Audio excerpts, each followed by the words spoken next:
well, you want to hunt for low income years. Bigger Roth IRA conversion in years that unusually low income may be beneficial. So there is a sweet spot that you're going to come into. And that sweet spot is when you retire and before you turn on Social Security. So if you retire at age 65, 66, or 67, and you're going to postpone your Social till 70, you have a 3 or 4 year sweet spot in there that may make a lot of sense to do Roth conversions. Other common examples, that's number 4 here that I just described, but you could have high non-recurring medical bills that would offset the income. You could have business owners with unusually high expenses. You could have business owners with unusually low sales. So if you have low sales, it might be that means your income's down. It might be a good time to do conversions. So potential limitations and risks of Roth IRA conversions. There's no guarantee that a Roth IRA conversion will achieve the intended results. So what I mean by that is, okay, maybe taxes don't go up in the future. Maybe you would have been better off waiting. But that's a determination everyone has to make. There's no guarantee that the Roth IRA distribution rules won't be changed. So they could basically say no more Roths. Now, it's my personal opinion that any Roth conversions you have done or did would stay in the Roth. They wouldn't make you recharacterize it back, but they may stop Roths going forward. I don't know. Right now, it's still a valid option that you can do it this way with a Roth. The amount converted is added to your income. A Roth conversion may trigger some side effects, which we talked about earlier. And I mentioned this one, there's no guarantee that the investments will appreciate, but that's part of the game. That's part of why you do the conversion. Strategy, savvy IRA strategy number 3. So how you move retirement money. So there's basically 2 ways that you can move retirement money. One is an indirect rollover, and the other is a trustee to trustee transfer. An indirect rollover, it's also known as a 60-day rollover. It's something that I don't do. I know it's valid and you can do it, and I don't do it for a number of reasons, which I'll get into. I only do trustee to trustee transfers for my clients. Just a couple of things about the why I do it that way. Indirect rollovers, the distribution is payable to you. Now, I mentioned earlier, life could get in your way. If the distribution is paid directly to you, you have 60 days to get that distribution into a new qualified account. Otherwise, that's a taxable event to you. I just don't like that. I think that's risky. When you have the payment made to you, you're going to have a 20% mandatory withholding on plans. So I just, and the other thing is that you only can do one of those per year. So if you have multiple IRAs and you liquidate the account and bring it in, so let's just say you have an IRA CD at one bank and an IRA CD at another bank, and you do a 60-day rollover rule on the one IRA CD at that bank, you can't do another one for a full year. So if bank 2, you go ahead in the following month and you try to do a 60-day rollover on that one, you have violated the rules, and that the second one becomes a taxable event. This is a risky way to do rollovers. I do not do 60-day rollover rules. I much prefer doing it directly, as I've indicated here. What happens there is that the custodian will make the check the custodian of your IRA or 401k would make the check payable to wherever it's going. So Pershing for the benefit of, or Jackson National Life for the benefit of you. Okay, your name would go at the ladder, and there's no 20% withholding. There's no 60-day rule. The entire amount of money goes from one entity to the other entity, and it's much cleaner. And you can do that. The following month you could do it again because it was a direct trustee to trustee transfer, no 60-day rule. This is how the checks are made payable. It's made payable to the company. FBO stands for the benefit of, and then your name would go in there. And this is basically referred to as a direct rollover. That's the way I would do it. Coordinating IRA planning with Social Security. Many retirees do not properly evaluate the decision of when to apply for Social Security.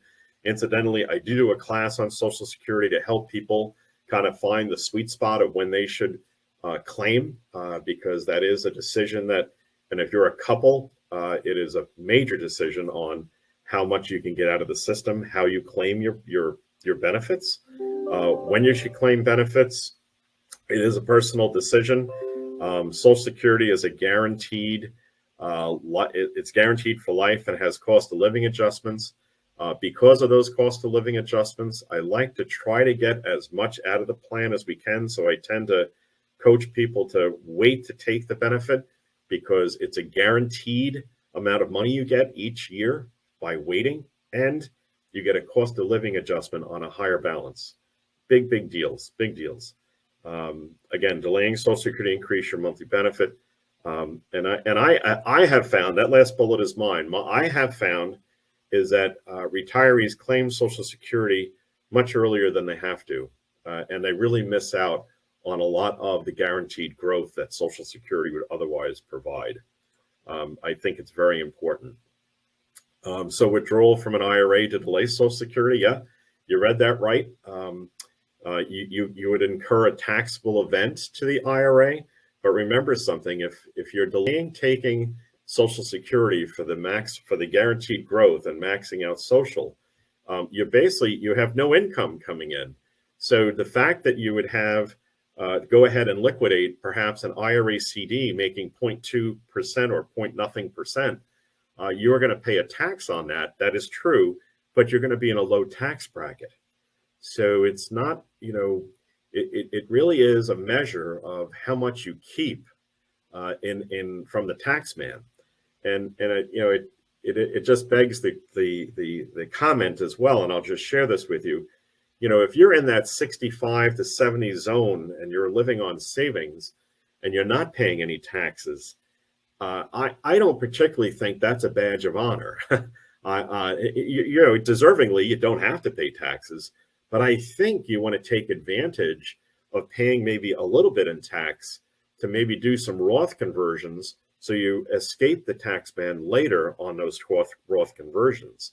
Or perhaps you let Social Security grow and use some of your IRA money to live on and pay the tax on that at a much smaller percentage than what you paid during your working years. I think those are better strategies, and I could show people in the math, how it would work. And so there's a comment here, and maybe some people still don't know this, but Social Security benefits are generally more tax efficient than IRA withdrawals. And the reason for that is that at least 15% of your Social Security income is never taxed. So the fact that you get a bigger check from Social Security and you don't have 15% of it ever taxed, I think is the way to go. I really do. Okay, strategy number 5, coordinating your IRA with estate planning. IRAs generally pass via a beneficiary form. Your will does not generally control who gets your IRA. It's the beneficiary form. And if there's a discrepancy between what your beneficiary form says and what your will says, your beneficiary form rules. I'm not an attorney, full disclosure. I just know that's how it works, because I work with a heck of a lot of beneficiary forms for life insurance, IRAs, 401ks, annuity programs. I just deal with a lot of beneficiary forms with folks, and a beneficiary review is something I do all the time, just to make sure that the dollars are going to who you want them to go to. And in fact, that just speaks to many people just fail to update their beneficiary forms. So maybe they get divorced. They're so busy with the divorce decree and everything, they fail to update the beneficiary form so that their ex is taken off the beneficiary form. I see that actually quite a bit, and it leads to huge issues once that person passes away. It really does. Different types of IRA beneficiaries. So I'm not going to spend a lot of time on this, but you have eligible designated beneficiaries, non-eligible designated beneficiaries. Essentially it comes down to, who is able to stretch, who is able to do the stretch and who's not. This is something that's important to know. Non-living beneficiaries of retirement accounts are non-designated beneficiaries. So if the post-death distribution rules depend on when the IRA owner died. So if the person passed away prior to when they had to start their it's called the required beginning date. So if they had to start distributions at 72 and they passed at 70, then the 5-year distribution rule applies. If they started on or after the required beginning date, then the decedent's remaining single life expectancy is what applies. So I know it gets a little complicated, but that's basically how the system works. And then non-eligible designated beneficiaries, most non-spouse beneficiaries, certain trusts also qualify. So the account generally must be distributed by the end of the 10th year. This is what the Secure Act changed. You no longer can stretch that account. Stretch is just a term. You never see that in the IRS code, but stretch is a term that means you could take the money out over the lifetime of the individual who received the money. That's not the case anymore. Now that stretch is limited to certain folks, and I'll talk about that in a minute. So most inheritors must take the money out within 10 years of receiving it. Those who can still stretch are here, and these are the exceptions. So certainly your spouse inheriting your money, that's fine. They don't have to stretch. A disabled person, chronically ill persons, individuals within 10 years of decedent's age, okay? And then IRA minor children. So those are the folks that can still stretch an IRA. And, here it is. So only eligible designated beneficiaries can stretch, preserves the tax deferral for as long as possible, and does help minimize taxes. Trust as IRA beneficiaries, not something that I have recommended that the trust be the IRA beneficiary. It retains control, but there is tremendous complexity, and now you have additional cost because now you have a trust tax return that you will have to have probably a CPA prepare. An attorney will have to draw up the paperwork. It tends to get quite complex, and if it's not done properly, you will pierce the whole trust situation, and you could indeed cause a taxable event. So options for spousal IRA beneficiaries, well, you could do a spousal rollover, election to treat the account as your own, or you could remain as a beneficiary. Which way would be the right way? Well, if you take basically your deceased spouse's IRA and just plop it into yours, that's an option. You can do that. Whether you should do it that way or another way as a spousal beneficiary depends on your age. And the reason I say that is that if you're under age 59 and a half, then I would take the inherited IRA from your spouse. And the reason you might want to do it that way is that it gives you access to the funds without paying a 10% penalty as the inherited IRA. If you're under age 59 and a half and you simply add that IRA to your own, well, now you can't get access to any of that money until you're over 59 and a half. So the spousal, which is here, inherited, which is here, you can basically put that into a properly titled inherited IRA. The distributions then are not subject to the 10% tax. Okay, you are subject to income taxes, but you're not subject to the 10% tax.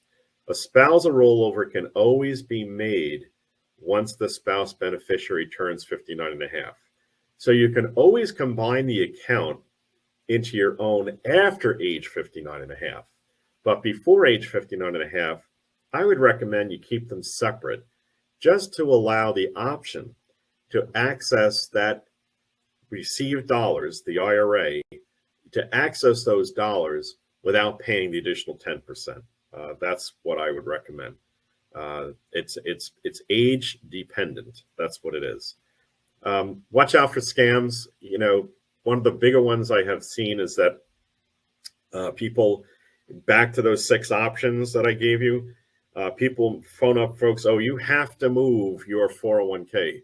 Hogwash. You don't have to move it. You can leave it right where it is. So just watch out and be suspect of that, because now you know what your options are, and please make sure you know that that's what you can do, and watch out for folks that are scamming on this. So I can help out. Again, I offer folks a consultation free of charge if they'd like to do that for 1 hour's time. Can answer questions. You really do want to plan for an efficient withdrawal strategy. I can't emphasize that enough. Create an efficient Roth conversion plan. If you're not sure how to do that, ask for help. Move your account retirement money, if that's the right move for you.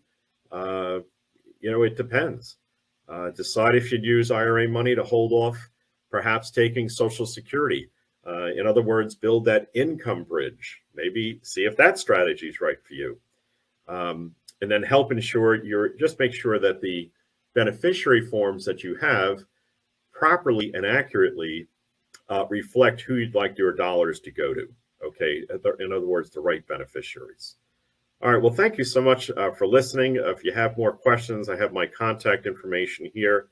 This is my office number, my email number, my email into the office, and then that's our website. Our website has access to other presentations that we do educationally. So I hope you found this helpful, and everyone have a great afternoon or a great morning, depending on what time of day I caught you. All right, take care. Thanks again for listening.